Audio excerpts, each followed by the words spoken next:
Let's be honest, we have all been in a brainstorming session that went absolutely nowhere. But what if you could flip a switch and turn those meetings into real creative powerhouses? Well, today, we're going to break down the 5 simple rules that make all the difference. You know that feeling, right? You're all in a room, the whiteboard is staring back at you, totally empty, the energy is just dead, and an hour later, you've got, well, pretty much nothing. It's super common and honestly really frustrating. So why does this keep happening?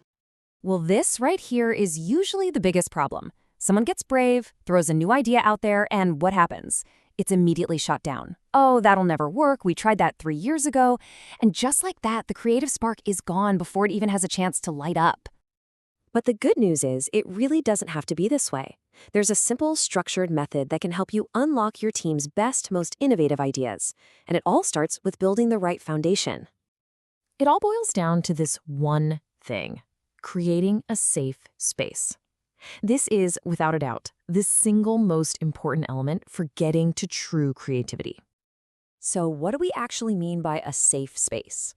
It's basically an environment you create on purpose, where every single idea is welcome, and, this is the critical part, all judgment is put on hold.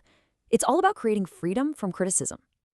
And this really says it all perfectly. The fear of being judged is the #1 enemy of creativity. The second you take that fear out of the equation, you unlock the natural, free-flowing innovation your team is capable of. Okay, so how do we actually build and protect this safe space? It comes down to following 5 golden rules. Think of this as your playbook. All right, rule number 1.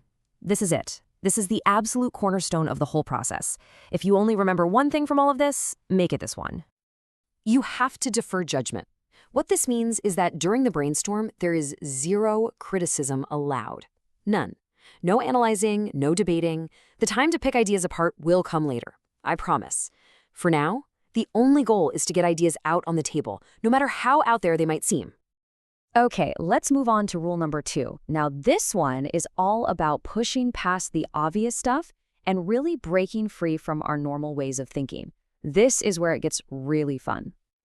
You have to encourage wild ideas. I'm talking about the crazy sounding, there's no way we could do that, the totally impossible seeming ideas. Why? Because these are the ideas that stretch the boundaries. A wild idea might not be the final answer, but it's often the spark that leads to a truly practical and genuinely innovative solution. And that brings us to our 3rd rule. This one is all about teamwork, about building momentum together. It's about realizing that fantastic ideas almost never just pop out of one person's head fully formed. You've got to build on the ideas of others. You can think of it like playing with Legos, but collaboratively. Someone puts down a piece, and your job is to add another piece to it. The key here is using phrases like yes and to expand on what someone said instead of no but, which just shuts things down. So let's see how this works in real time. Imagine someone throws out a really simple starting idea, a coffee cup. Okay, it's a start, nothing crazy yet. But then someone else jumps in and builds on it. They say, yes, and what if that coffee cup could keep itself warm? See? Just like that, the idea got better. It's more interesting now. Now let's mix in rule number 2, encouraging those wild ideas. Someone else chimes in, yes, and what if that self-warming cup automatically ordered you a refill when it gets low? And boom, all of a sudden, we've gone from a simple cup to a smart device. That is the power of building on ideas. Okay, rule number 4. Now, with all of this amazing creative energy flowing, you're going to need some guardrails to keep everything on track and productive. This rule is all about focus.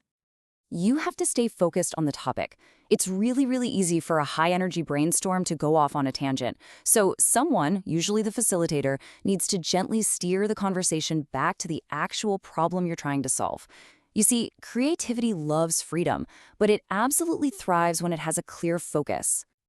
And that brings us to our final rule, number 5. Now, this one might feel a little weird, a little counterintuitive, especially if you're in a business setting where we're always told to focus on quality. But trust me, it is absolutely essential. Go for quantity. That's right, forget about quality. For now, the main goal of the session is to generate the longest list of ideas you possibly can. I mean, aim for 50, 100, even 200 ideas. Why? Because within that massive quantity, you are almost guaranteed to find a few gems of pure quality. You have to mine a lot of coal to find those diamonds. So what happens when you actually put all 5 of these rules into practice? What's the payoff? Well, it's a lot more than just a long list of ideas. It's a real, tangible shift in how your team comes up with new things. So why does this system work so well? Because it creates this amazing positive feedback loop. The safe environment means you get more ideas. Building on those ideas leads to way better collaboration. And that incredible collaboration is what pushes you past the obvious solutions and into the world of true innovation. Plus, it just creates a fantastic, positive team environment. At the end of the day, this playbook does more than just make your meetings better. It builds a real, lasting culture of creativity. So the only question left to ask is, what amazing idea is your team just waiting to discover?